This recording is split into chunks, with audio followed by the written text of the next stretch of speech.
Magandang umaga, ngayon po'y araw ng Martes, July 2, 2024 at update po muli sa lagay ng panahon. Ayon sa Pag-asa, Intertropical Convergence Zone or ITCZ nakakaapekto sa Palawan at Southern Mindanao. Easterlies naman ang nakakaapekto sa eastern section ng Luzon at Visayas.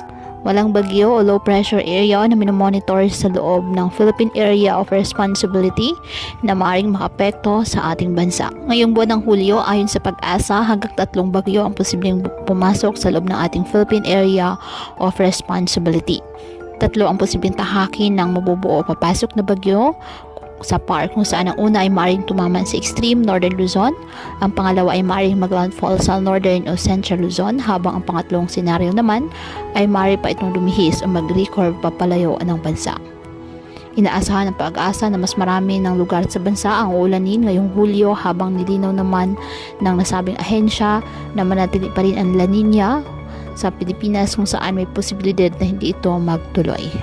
Ngayong araw, dahil po sa ITCZ, asahan ang maulap na halangitan na may kalat-kalat na pag-ulan at thunderstorms sa Palawan at Zamboanga Peninsula.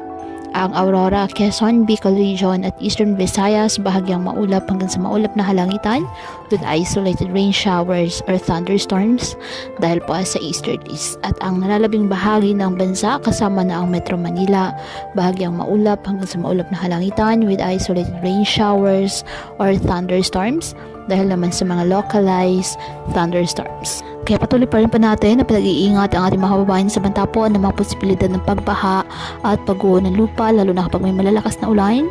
At ugaliin po na magdala palagi ng payong o kahit anong panangga sa ulan sa tuwing lalabas po ng ating mga tahanan. At yan po muna ang update sa lagay ng panahon ngayong araw.